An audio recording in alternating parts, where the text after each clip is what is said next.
Breaking news, viewers. Iran's Revolutionary Guards claim to have struck US military targets and bases in Jordan, Bahrain and Kuwait. ጦርነቱ ተቀጣጠለ። ሆርሙዝ ተዘጋ። እልቂቱ እየተጧጧፈ ነው። የባህረ ሰላጤው ሀገራትም በጋመ ብረት ምጣድ ላይ እየታመሱ ናቸው። የፋርስ ጦር የቀጠናውን ሀገራት እያገለባበጠ ይገኛል። ከመገደሌ በፊት ኢራንን ዳግም ምቱ ብለው ትዕዛዝ የሰጡት የአሜሪካው ፕሬዝዳንት ዶናልድ ትራምፕ ግራ ተጋብቶ ይገኛሉ። ዓለም በመካከለኛው ምስራቅ እየሆነ ስላለው ጉዳይ ግራ እንደተጋባች ቀጥላለች። የአውሮፓ ሀያላን ሀገራትም በሆርሙዝ ጉዳይ ከኢራን ጋር መላተም ጀምሯል። በባህረ ሰላጤው ሀገራት ላይ እንደ ንብ ሰፍሮ የሚገኙት የአሜሪካ ወታደሮችና የጦር ሰፈሮችም በአብዮታዊ ዘቡ ኢላማ ውስጥ ወድቋል። ነገሮች ከፍቷል። ትራምፕ እንዲገደሉ የኢራን ሕዝብ በአደባባይ እየጠየቀ ነው። ከሱሌይማኒ እስከ አያቶላ አሊ ሐሜኒ ድረስ አንቱ የተባሉ የቁርጥ ቀን ልጆቹን በትራምፕ አስተዳደር ጦር የተነጠቀው የኢራን አብዮታዊ ዘብም አሁን አዛውንቱን ትራምፕ እስከ ወዳኛው ለመሸኘት የማልፈነቅለው ድንጋይ የለም እያለ ነው።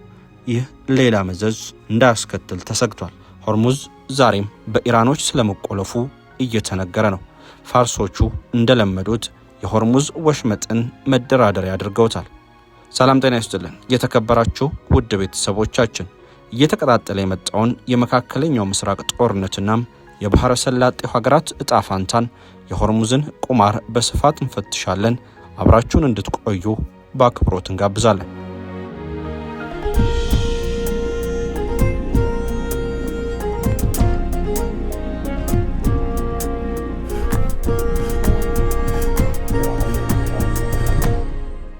ባህረ ሰላጤውን እያመሰው የሚገኘው የኢራን ጦር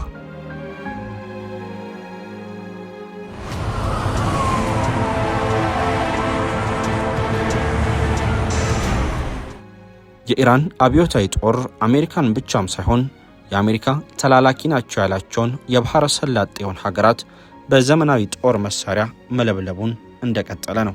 የኢራን እስላማዊ አብዮታዊ ዘብ በዮርዳኖስ የሚገኘውን የፕሪንስ ሐሰን የአየር ኃይል ጣቢያም በሚሳኤልና በድሮን ማጥቃቱ የተገለጸ ሲሆን ጥቃቱም የነዳጅና የጥይት መጋዘኖች ላይ ቃጠሎ ማስነሳቱ ተዘግቧል። የዮርዳኖስ ጦር በበኩሉ ከኢራን የተተኮሱ 4 ሚሳኤሎችን በአየር ላይ በመጥለፍ ማውደሙን ገልጿል። አናዶሉ የዜና ወኪል የአብዮታዊ ዘቡን መግለጫ ጠቅሶ እንደዘገበው ከሆነ ይህ ጥቃት አሜሪካ በኢራን የባህር ዳርቻ ወታደራዊ ጣቢያዎች ላይ ለፈጸመችው ጥቃት እየተሰጠም የመጀመሪያ ምዕራፍ ምላሽ ነው ተብሏል።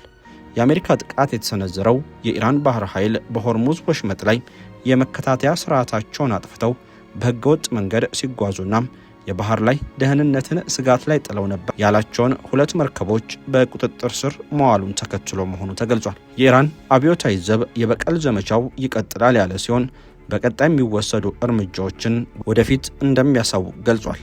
በአሜሪካና በኢራን መካከል እየተካሄደ ያለው ተደጋጋሚ ጥቃት በቀጠናው ያለውን ውጥረት ይበልጥ እያባባሰውም ይገኛል።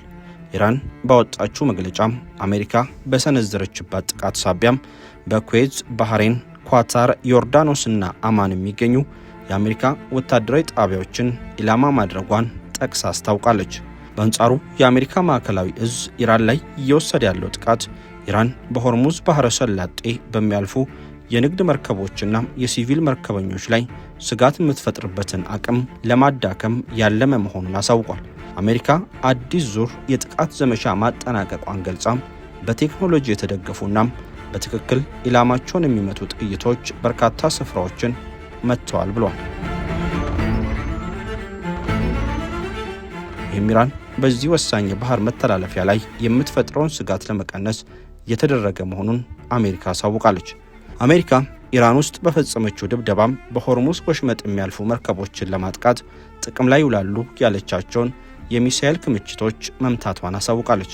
ለዚህ እርምጃ ምላሽ የሰጠው የኢራን እስላማዊ አብዮታዊ ዘብ በበኩሉም ባህሬን፣ ኩዌትና ዮርዳኖስ ውስጥ የሚገኙ የአሜሪካ ጦር ሰፈሮች ላይ በፈጸማቸው የአጸፋ ጥቃቶች በርካታ ኢላማዎችን ማውደሙን ገልጿል።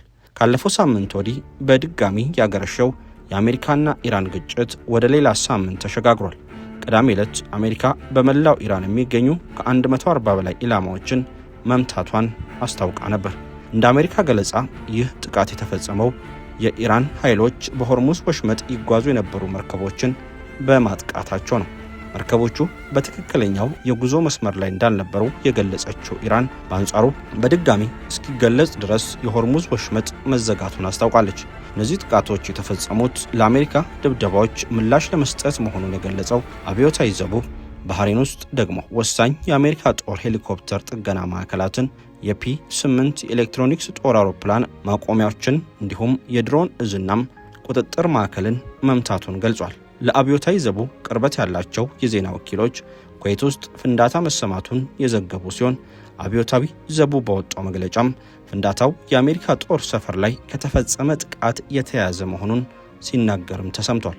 የአብዮታዊ ዘብ በአሜሪካ ወታደራዊ ተቋማት ላይ የሰነዘረው የበቀል ጥቃት ቀደም ሲል ይፋ ከተደረገው በላይ ሰፊና 5 የመካከለኛው ምስራቅ ሀገራትን ያካተተ መሆኑን አዲስ የወጡ የስለላ ሪፖርቶች አመላክቷል።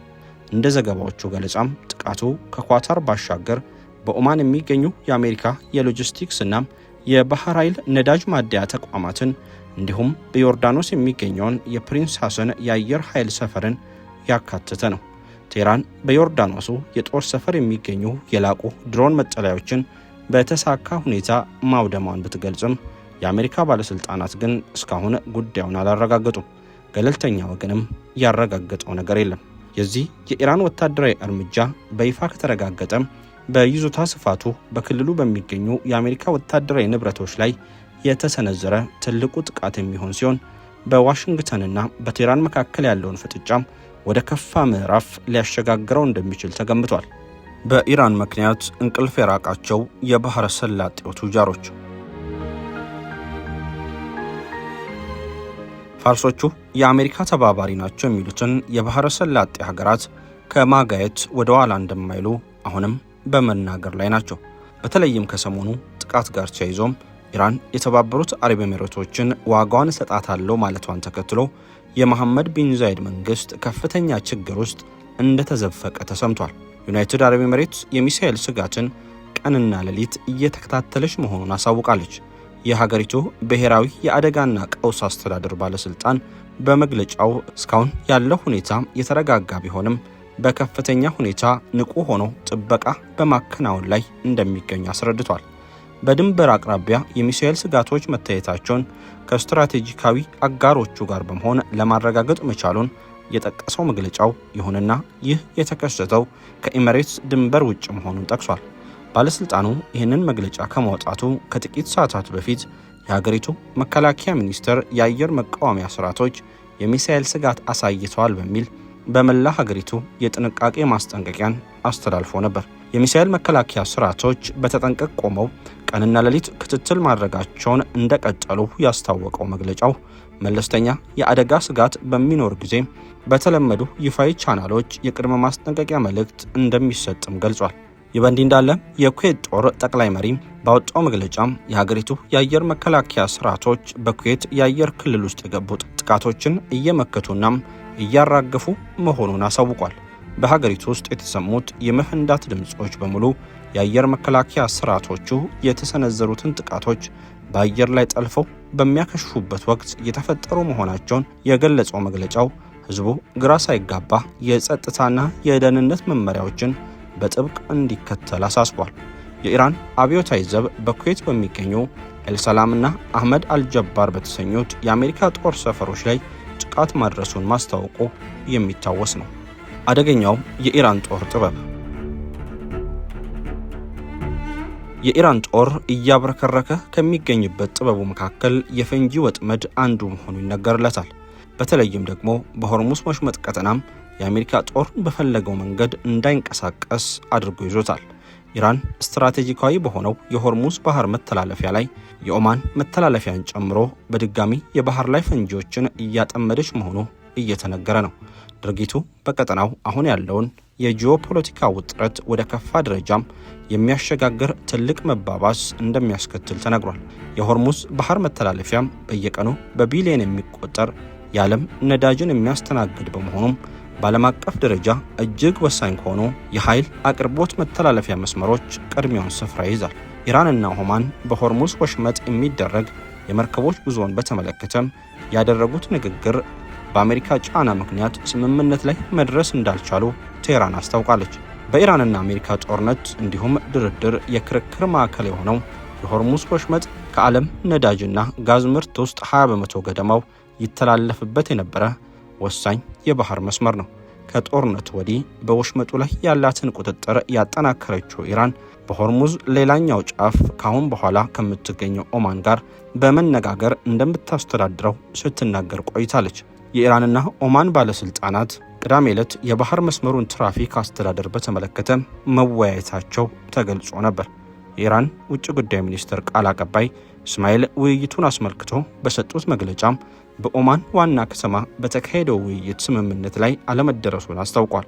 ቃል አቀባዩ ቅዳሜ ዕለት ሙስካት ውስጥ የተደረገው ንግግር ከአሜሪካ ጋር በተፈረመው የመግባቢያ ስምምነት አንቀጽ 5 ላይ በሚገኘው የሆርሙዝ ወሽመጥ ጉዳይ ላይ ብቻም ያተኮረ ነበር ብሏል። አሜሪካ ገልጻና ድብቅ አድርጋም በኦማን ላይ ባደረሰችው ጫና ምክንያት መከናወን የነበረበት ነገር ባለመሳካቱና ባለመፈጸሙ እናዝናለን ሲሉ ዋሽንግተንን ተጠያቂ አድርጓል።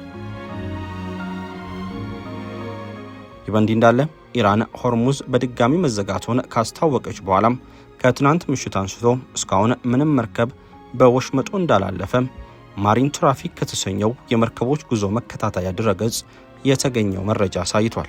ኢራን የአሜሪካ ጦር በሚያደርገው ህገወጥ እንቅስቃሴ ምክንያት በአሁኑ ሰዓት በሆርሙዝ በኩል ጉዞ ማድረግ የማይቻል መሆኑን በትላንትናው ዕለት ገልጾ ነበር። አሜሪካ በበኩሏም ወሳኙ የባህር መተላለፊያ ክፍት ነው በሚል አቋሟ ጸንታለች። የአሜሪካ ማዕከላዊ እዝ ባወጣው መግለጫም ሆርሙዝ ክፍት እንደሆነ እንዲሁም ጦሩ የመርከብ ጉዞ ነፃነትን ለማስጠበቅ ዝግጁ መሆኑን ገልጿል። ይህ በእንዲህ እንዳለ የኢራን እስላማዊ አብዮታዊ ጦር ስትራቴጂካዊው የሆርሙዝ ወሽመጥ ላልተወሰነ ጊዜም ተዘግቶ እንደሚቆይ በድጋሚ ማረጋገጡን የሀገሪቱ መንግስታዊ መገናኛ ብዙሃን ባወጡት መግለጫ አመላክቷል። አብዮታዊ ጥበቃ ጦሩ እርምጃውን የወሰደው አሜሪካ በባህረ ሰላጤው ቀጠና ውስጥ ኢራን በምታከናውናቸው የባህር ላይ ቁጥጥርና የጭነት መርከቦች አስተዳደር ስራዎች ላይ እያደረገች ላለችው ጣልቃ ገብነት የተሰጠ ምላሽ መሆኑን አስታውቋል። ይህ ይፋዊ መግለጫ የወጣው በኢራንና በዩናይትድ ስቴትስ መካከል ያለው ወታደራዊ ውጥረት በከፍተኛ ደረጃ ባገረሸበት ወቅት ሲሆን የሆርሙዝ ወሽመጥም የክልላዊ ግጭት ዋነኛ ማዕከል እንዲሁም የዓለም አቀፍ የባህር ላይ ደህንነትና የኢነርጂ አቅርቦት ስጋት ምንጭ መሆኑ ቀጥሏል። የአሜሪካ ጥቃትና የአያላን ድጋፍ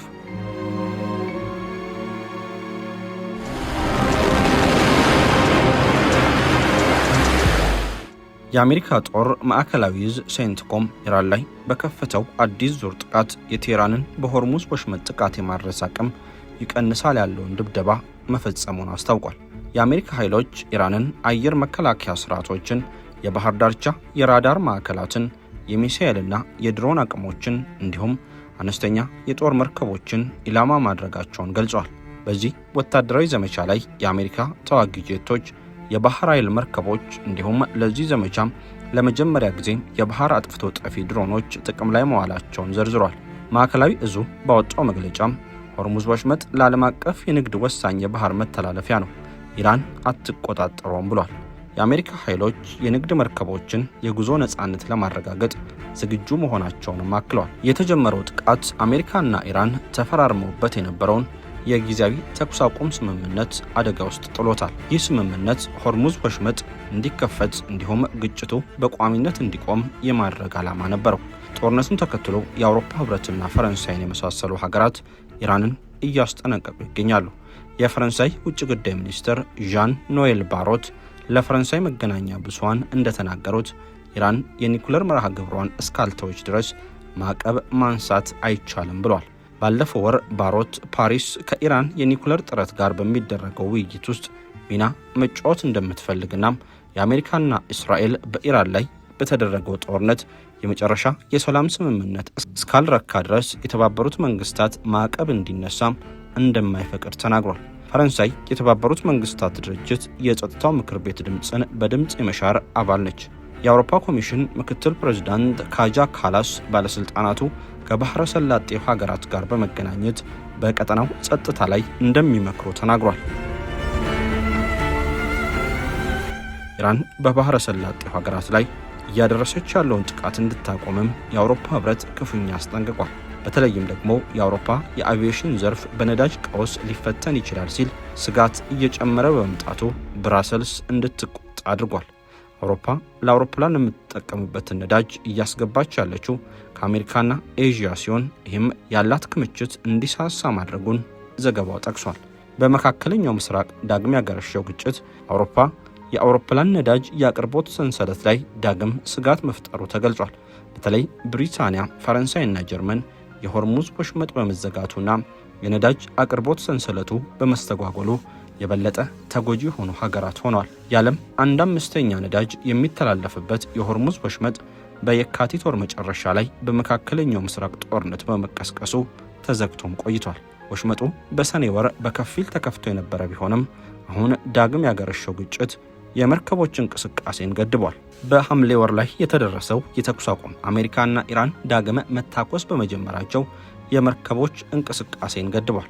የአውሮፓ ኮሚሽን በአውሮፓ ያለው ነዳጅ መመናመኑን ገልጾ ሁኔታው በነሐሴ ወር ይበልጥ ሊባባስ ይችላል ሲል አስጠንቅቋል። በየካቲት መጨረሻ በኢራንና በአሜሪካ መካከል ጦርነት እስኪጀመር ድረስ የአውሮፓ ሀገራት ግማሽ የሚሆነውን የአውሮፕላን ነዳጅ ያገኙ የነበረው ከመካከለኛው ምስራቅ ሀገራት እንደነበር የሚታወስ ነው። የፓኪስታን ጥረት መቀጠል potentially multiple power centers. On Saturday, Iranian Foreign Minister Abbas Araghchi traveled to Muscat, Oman. በአሜሪካና ኢራን መካከል የሚደረገውን ንግግር ከሚያሸማግሉ ሀገራት አንዷ የሆነችው ፓኪስታን ሁለቱም ወገኖች ሰሞንኛውን ውጥረት እንዲያረግቡ ጠይቃለች። የፓኪስታን ውጭ ጉዳይ ሚኒስትር ኢሻቅ ዳር ከኢራኖቻቸው አባስ አራግቺ ጋር በስልክ ተነጋግረዋል። ሁለቱ ሚኒስትሮች የተነጋገሩት ከዚህ ሳምንት መጀመሪያ አንስቶ ያገረሸው የሁለቱ ሀገራት የጥቃት ልውውጥ ትላንት ሌሊትም ከቀጠለ በኋላ ነው። አሜሪካ በሆርሙዝ የሚጓዙ መርከቦች በኢራን እንደተመቱ በመግለጽ ትላንት ሌሊት የቴህራን ወታደራዊ ይዞታዎች ላይ ጥቃት መፈጸሟን አስታውቃለች። ኢራን በበኩሏ ሆርሙዝ ወሽመጥን የዘጋች ሲሆን የአሜሪካ ጦር ሰፈር የሚገኝባቸው የቀጠናው ሀገራት ላይ ጥቃትን አድርሳለች። ከኢራኖቻቸው ጋር የተነጋገሩት የፓኪስታኑ የውጭ ጉዳይ ሚኒስትር ሰኔ ላይ በተፈረመው የመግባቢያ ስምምነት መሰረት ሁለቱም አካላት ውጥረቱን የሚያረግብ መንገድን እንዲከተሉና ከጥቃት እንዲታቀቡ መጠየቃቸውን መስሪያ ቤታቸው አሳውቋል። የፓኪስታን ውጭ ጉዳይ ሚኒስትር ባወጣው መግለጫም ኢሻቅ ዳር ግጭቶችን ለመፍታት እንዲሁም በቀጠናው ዘላቂ ሰላምና መረጋጋትን ለማስፈን ብቸኛው አዋጭ መንገድ ንግግርና ዲፕሎማሲ መሆኑን አስምረውበታል ብሏል። በተፈረመው የመግባቢያ ስምምነት መሰረት ሁለቱም ሀገራት ጥቃቶችን አቆመው ለመጨረሻ ድርድር መቅረብ ነበረባቸው። አሁን ውጥረቱ በማገርሸቱ የቀጣይ ድርድር ጣፋንታም ምን እንደሚሆን እስካሁን በግልጽ አልታወቀም። የተከበራችሁ ውድ ቤተሰቦቻችን ስለተከታተላችሁን ከልብ እናመሰግናለን። ጤና ይስጥልን።